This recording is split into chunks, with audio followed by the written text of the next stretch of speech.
Okay, couple things. Number one, sorry about the angle. I don't really have anything. Number two, sorry about the background. I don't really have anything. And three, let's get into it.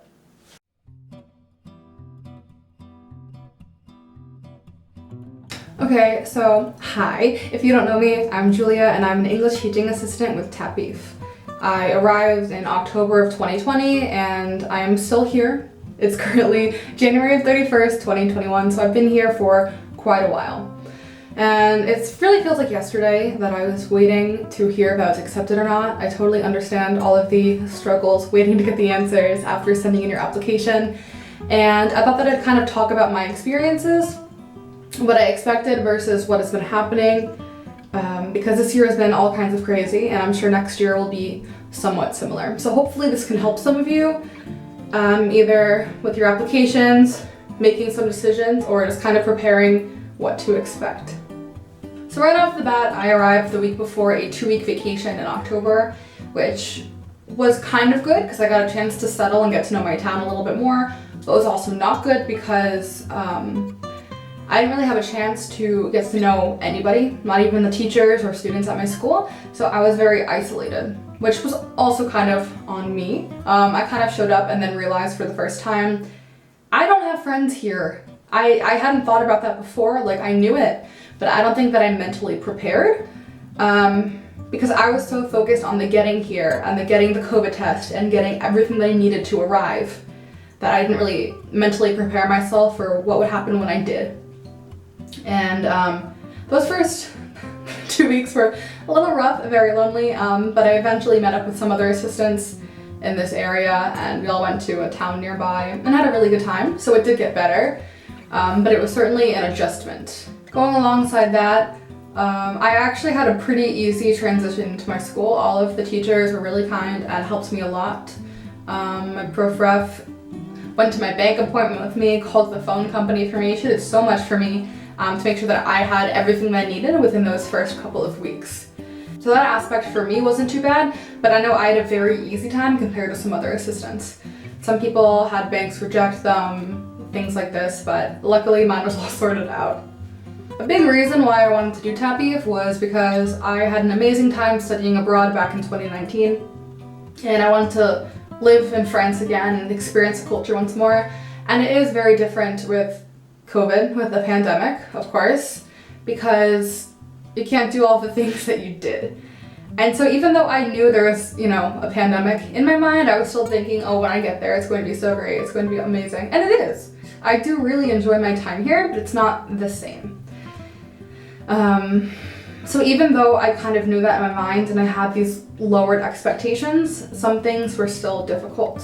So within the first couple of weeks, we had more or less kind of confinement. We had to have a piece of paper that said where we were going, what time, etc., what we were doing, to try to limit contact and limit people going out when they didn't need to. Currently there's a curfew of 6 p.m. So just a lot of things going on, which I understand why they're happening, but it's still kind of a lot sometimes. I've been able to, since that confinement period ended with the attestations and limited travel, I've been able to go to other cities with the other assistants near me and talk to them and kind of get all of my social interaction on the weekends like that with my friends. Which of course is not ideal, but I am the only assistant in my town. The other ones aren't too far away though, about half an hour, 20 minutes by train, but I'm the only one in my town. I was planning to do some classes like yoga and Zumba, things like this at the community center to try to get to know more people and meet people my age and have like French friends, but because of COVID they were canceled, so that didn't really work out for me. So meeting people has definitely been a struggle. Mainly I just talk to the assistants because it's weird. Like I haven't been in a situation where people weren't like not forced, but when you're in school or you're in college, there's always people in your classes. There's always people living next to you, things like this. it's a little different. So it is more difficult to make friends your age, at least for me. I'm sure that if you're in a bigger city, my population's like 8,300 people, it might be easier. Or if you have, I don't know, more outgoing, perhaps it could be a bit easier. But it's been a little difficult, so that's been a bummer. Another thing is, when I studied abroad, my French abilities skyrocketed. I was so impressed with myself and all of my progress. Unfortunately, I have lost a lot of that ability, and it's due to a combination of things. It's due to my university not really having classes after I came back. I finished my degree in France, so there wasn't much I could do. My French degree, by the way. And then also here I'm not taking French classes. So when I studied abroad, obviously I had 5 classes, they were all French. So I was getting better, and I was talking to more people and meeting more people because there were dance classes I took and other sort of events that aren't happening now. And with the confinement that happened for the first, like, I guess 2 months, I was either at school or I was here or like at the store. There wasn't much options at all for me. And when I'm at the school, I'm supposed to only speak English, which is totally cool. But then I would just be speaking English all day, and I'd come home and watch like English shows and English movies, and so I lost a lot of ability. So something that I'm doing now is I found a free online class that I will link below. It's like the B1, B2 French level, and I've just been doing that to try to get my abilities back there and improve myself. I think that after the first confinement, I kind of just didn't really do anything, and now I'm like, you know what, I need to achieve my goals. I need to make goals and then achieve them. So here we are. The job. So the job is pretty much what I expected. I will just email or text my teachers like, hey, is there anything specific you want me to do tomorrow? My school, well, also because at the time, a lot of things have been happening in the US. And as an American assistant, and the first American assistant in at least 2 years, I'm not sure. The one before me was English, I'm not sure about the one before her, but so the first one in a little bit, and the US has certainly been the top of the news. So I've been talking a lot about that with the students, and they're all high school, so they do have a higher level, and I really do like teaching in a high school. The only thing is, in the beginning, I was mistaken a lot for a high schooler, so I try to leave during the middle of the day, and a faculty member would be like, where are you going? And I'd be like, home? They were like, you can't, do you have class? And I was like, no, I'm a language assistant, and then they'd always be like, oh my god, I'm so sorry. So that was the only part that was not great, but I really do like the students, and I like being able to have these sort of like discussions with them. I teach, like the average is 12 hours a week. I do take more time to prep outside of the classroom, but I think that's normal. If not, I'll delete this video. I don't wanna get in trouble. Sort of preparation isn't bad, and I don't have an education degree. I double majored in broadcasting and French. So I came in with pretty little experience when it comes to teaching, but you learn quickly. And my teachers are very, very flexible and very relaxed, which I like. A lot of times they'll just give me like, oh, can you talk about the US election? And then from there I would think about the classes and the students that I had, and then tailor something about the election for that class or those students. So not too difficult, and I really do like doing it, and certain things have made me more aware of other things. So my students, I love getting their perspective on issues, especially things happening in the US. It's very interesting to hear what they think about all of this, and I just like when they participate and when they talk. It makes me very happy. And it's really cool to see progress within your students. So they will be like, oh, I'm so bad, like I can't say this. I'm like, you don't even understand, like you've improved so much. That's one of the coolest things to me. So, am I renewing? Yes. If they'll have me. So I'm in the process of filling out my renewal application. I have to email the principal and schedule a meeting with him and send him the application, but I am renewing, and I'm hoping to stay at my same school. Like I said before, had a really positive experience. I love the students, I love the teachers, and I live like 30 seconds away from the school, right next door on the same campus, which is so convenient, especially when it randomly starts pouring rain. Rains a lot here. Or if it's snowing or something like that, it's perfect. It's very convenient. And like I said before, my experience is not the same as everybody else's. Some other assistants have not had the same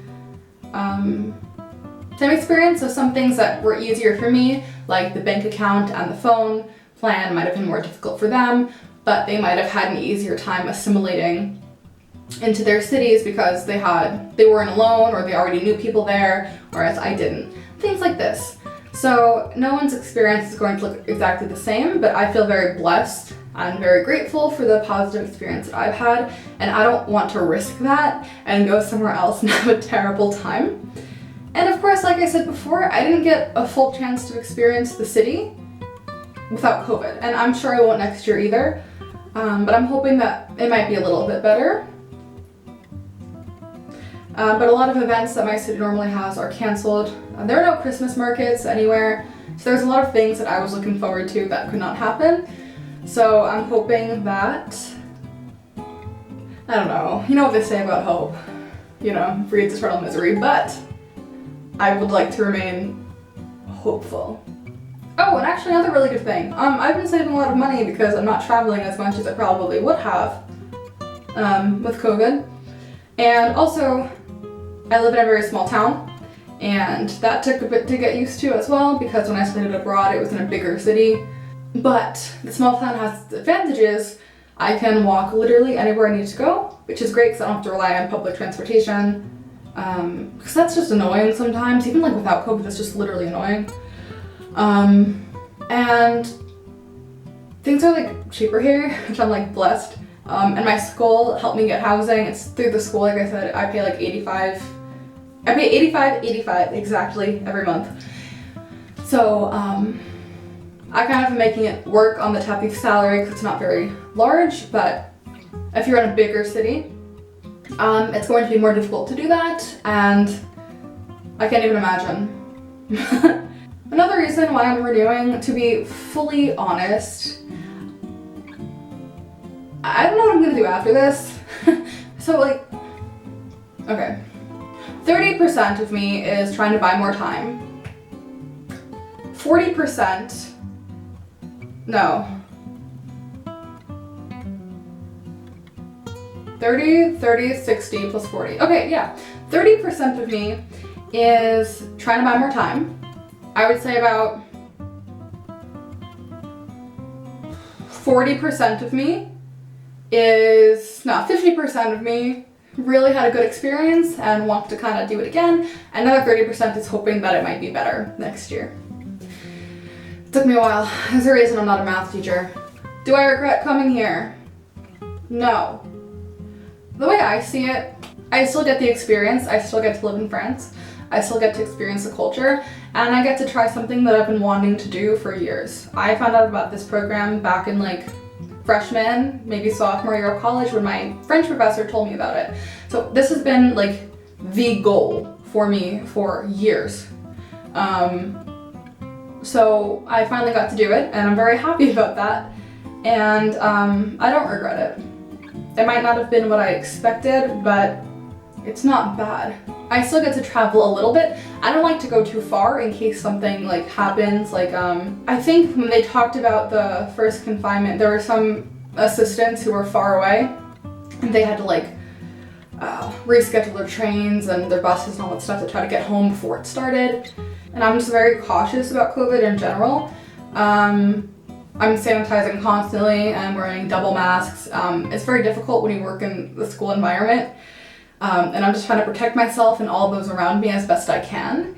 So I don't want to go too far because the COVID situation might be very different over there than it is here. And I've been very safe so far, which is great. And I kind of want to experience more of this region as well. And if I do get accepted for next year, hopefully I can use that time to travel a little bit more. If you're applying for TAPIF and you have any questions, you can let me know here or Instagram or Twitter, whatever. floats your boat. I remember how stressful it was to send in the application. And now I don't even remember what I wrote about or what I like checked off in my boxes or how I applied or anything, but you can do it, you will get through it, and hopefully next year will be a wonderful experience for everybody who applies. And renews! I'm really hoping that they let me renew. For some final parting words, a recap, TLDR, if you will, or TLDW, didn't launch. It wasn't exactly what I expected, but that was kind of my own fault in some aspects because once again, I was so focused on getting here because there were so many roadblocks in the way. So we found out we were accepted in like June or July, and then we had to wait for the work contracts, then we had to wait to see, when we could get a visa, and we weren't sure at the time if we'd even be able to get a visa. So there were so many steps along the way, and then I took like 2 COVID tests just to make sure my results would be within the window. They had to be to fly here, and it was so stressful to get all of that done, and of course packing, that I really did not think about what would happen when I actually showed up here in a small town where I knew nobody. That was the hardest adjustment, I would say, but once again, I saw them get their assistance and had a lot better of a time. And once I actually started working and having sort of like a routine and going to school every day, it was also a lot better. Meeting people, meeting friends, meeting French friends was more difficult because of COVID.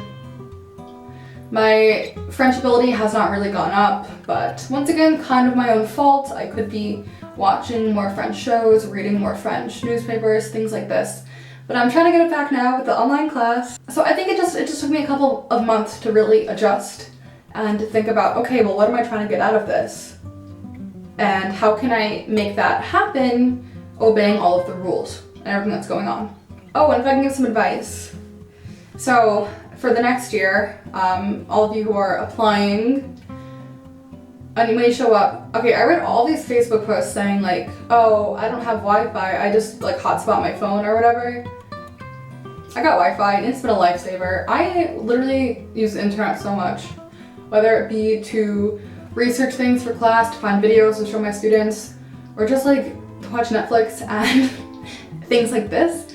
I have been getting so much use out of my Wi-Fi, and altogether, I have Orange Mobile. I pay like $40 a month for a phone and internet. So if you can, I would definitely recommend investing, especially because I think there's a third confinement or lockdown looming, and if I have to teach online, I'm gonna want that Wi-Fi. But alas.